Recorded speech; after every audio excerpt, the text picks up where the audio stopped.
Mouta comme mouté mama bé, comme mouté mama kasi. Mouta dit ce qu'on aide batou. Mais puis pourquoi? Mais c'est à cause de la déception ya batou.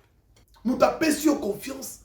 Mais dès qu'il a tourné, Yozui pou au poignardé dans mon Congo. Dans le pays où on va profiter belé. Comme ça se passe aujourd'hui chez nous des Congolais. Mais Azana prophète n'est pas Azana Kinshasa. Il y a dans les États-Unis, prophète n'est pas Kinshasa. Il y a dans la Chine, prophète n'est pas Kinshasa. Il y a dans la France, prophète n'est pas Kinshasa. Bonjour, bonjour, bonsoir, bonsoir. Nabana Nignoso, Balandara Christian Bokwala, l'homme est prudent. La chaîne Nabino CB TV. Nayebi ke ba kimia eza na mandaku na bino partout boza dans le monde entier. Tika te kimia pe ba ya Yesu Christ Masia e ba kozala na kati na bandaku na bino. Na émission na biso lobaka makambo elekaka na politique ya mboka na biso, o elekaka na ba église, po elekaka kati na biso bato. Alors mukona lelo to komeka un peu kolobela ba sujet misatu. Premièrement to koloba o elekaka kati na biso bato. Deuxièmement to komeka un peu parler un peu ba prophète. Mbutu kati ya ba prophète na ba prophétie na bango et belé pe kokisa makate. Troisième point to remeka un peu koloba o eza kindoki. Chers compatriotes, mutu na mokili aza bien. Akoki ozala gentil. Chaque fois que ozana problème ozomona azokoya ko aider, ko soutenir. Aza mutema malamu. Pour elle ou pour lui c'est vraiment difficile de faire du mal. Il est pour ça que c'est utile. Chaque fois qu'il y a un souci quelque part, Aza présent pour nous aider, pour nous financer de tout son cœur. Mais parce qu'il a juste un bon cœur, Aza la monté ma larme à Salango. Allez la kasoka moni mon n'a pas sa zone là. Aza triste, il pleure. Aza capable c'est ça le sacrifice pour aider, soutenir d'autres personnes. Mais tout à coup, mon amour a changé comportement, a changé caractère. Bon, comme il a on a changé. Azaka boyete, Azaka penda sociable. Chaque fois il y avait un souci, Azaka qui est présent. Andé pour aider bateau. Mais pourquoi a changé? C'est la question qu'il faut se poser. Pourquoi la personne a changé? Parce qu'il y a des choses qui font changer l'homme. Mouta comme mouté mama bé, comme mouté mama kasi. Mouta dit ce qu'on aide batou. Mais puis pourquoi? Mais c'est à cause de la déception ya batou. La déception cause de la reconnaissance pour la trahison paix. Parce qu'il y a des choses tant que mouta tout ça est le l'âme. Azo aider yo, azo soutenir yo. Quand il s'attend que non aza nyama. Quand il s'attend que aza ce qui n'a non. Parce qu'il y a un ça comme ça. Mais la déception, il y a batou. Ils ont poussé batou, ils ont sima. Batou va changer comportement. Babo ya kubandako aider batou. Trahison. Nous tapons sur confiance. Mais dès qu'il a tourné, Yozui pou au poignardé dans mon Congo. Moutou a sur confiance. Tant wazate yoko tonga yeko finga yena munoko na yo. Mais Azalakana yo, chaque fois tu as besoin de lui, à soutenir yo. Vous voyez, il y a des choses comme ça et ça rappelle mon tour a changé. Parce que ça vous a changé, mais qu'on approcher, tu lui demandes ou tu poses la question, mais pourquoi tu as changé, tu n'étais pas comme ça avant. Akoye bisayo makambunyo, talangai, na seli bola mumini ngai, tala bazongi sela monnaie des singes, bazongi sela kangai. Malgré toute gentillesse, malgré toute aide, trahison dit que changer. Nous devons comme monter ma casse. Cause de reconnaissance. Celui qui t'a fait du bien. Pour ozong ça t'a beau la moana, mais ozong c'est comme ma bé na ma bé. Mais il y a celle comme ma lame. Pourquoi ozong c'est ma bé? Tout se pose la question. Wana. Tout mec un peu kolobela, ozole kakati na ba prophète ya église. Na la Bible, s'il y avait beaucoup de prophètes, je ne sais pas, na pays où on va prophéter, belé. Comme ça se passe aujourd'hui chez nous, des Congolais, les prophètes va comme un belé. Et ça, les commencé à cause de la loin. Mais un prophète n'est pas à Kinshasa. Il y a dans les États-Unis, prophète n'est pas à Kinshasa. Il y a dans la Chine, prophète n'est pas à Kinshasa. Il y a dans la France, prophète n'est pas à Kinshasa. Donc chaque fois, la personne a un souci. A combien un prophète naé? Un prophète naé. Parce que na croisé ba te belé ko ba ke non nga na mutu na ya makasi. Na mutu na makasi na kin. Soka pa na bengi epo abo ke nga nzondo.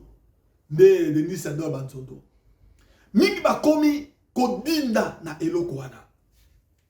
Beaucoup de prophètes. Dieu a dit. Zamba lobi boye. Zamba lobi boye. Ta la ba prophète belé. Mais ngana comprendre ka te ba prophétie ngo pe ekokisa makate. Ba prophétie ngo pe se réaliser ka te. Au moment que Dieu a lobi maloba moko ekokisa maka. Ekokisa makaka. Ba komi ko exploiter ko sakana na mitema batu, ko jouer na mitema batu. Ba komi si batu ko ba objet na bango. Ba komi si batu ko ba dame na bango, ba ko beta bango tout le temps balingi. Pena sima ya ba fidèle na bango tout batu na bango, yoka bango moto beta masolo na beta ki eloko abimisi mbongo. Na beta ki eloko abimisi mbongo. Pona bango c'est une joie ya ko kosaka batu, pona ko bimisa batu ba mbongo. Ko pesa ba faux prophétie pona ko mutalo la chaînette na ya pesa yo. Ko pesa ba faux prophétie pour mutalo le pangu na ye a pesa yo. Cher internaute, c'est triste mais ce qu'on t'a dit parmi ces gens-là, on va que non, Zamba Salakana Bango, Zamba Bango, Zamba la Kisaka Bango, oh la bouche de l'éternel, l'œil de l'éternel, l'oreille de l'éternel, ce qui est né de l'éternel. Autant de comportement na Bango vis-à-vis, c'est horrible. Ça donne même pas envie, il y a que la Mukatongo, ok l'église, va décourager Batou. Bango Moko ba yoka nakate. Bango Moko ba binemi jiré. Chers compatriotes, voilà tu me un peu parler si j'ai pas prophète, tu me un peu parler histoire ya maman mon kona moni alobi nanga lobi ndeko biso ba congolais nde to bomi Congo. Nana lobi ah biso moko nde ba congolais to bomi Congo. Bon qui a expliqué comment congolais mon ta bomi Congo. Non, c'est archi faux ça. Mutu nyoso a koki kozala encore rééduqué, c'est pour cela ba sala ba prison. Basala ba prison moi mutu sa côté prison abimia ngai na kosala sué le côté parce que ndenge memeli nga makambebele na prison na souffrir na prison dans la vie na nga na kosala suma bête. Donc ça veut dire qu'azui ba rééduquer les sous donc à prendre des décisions de ne plus faire du mal ou de ne plus voler. Hein? Tozalaka na musée tango musée à côté biso to vanda na ba kombi.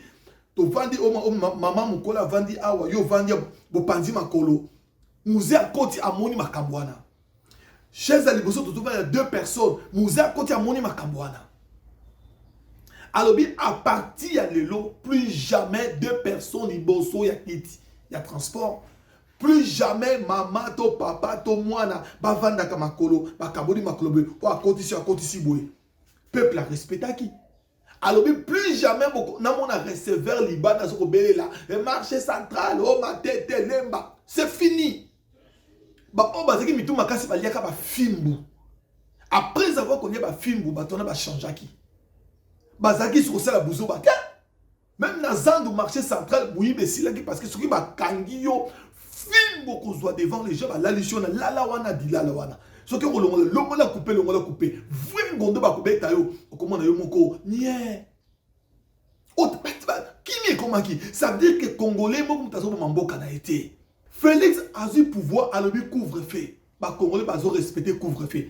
Moutazo côté Kabilo connaît quelque part. Azo côté Kanae. So ka Monica et coquille à couvre-feu à comme kanga to kanga no kité général à koleka ko so général à l'équipe bazo kobanga c'est comme ça peuple a occupé cause la rééduquer ce qui na en tête il y a pays asa un bon monsieur un bon président a rééduquer peuple wana il y a rien qui est impossible dans la vie il y a monde impossible mais impossible et comment possible c'est possible aussi.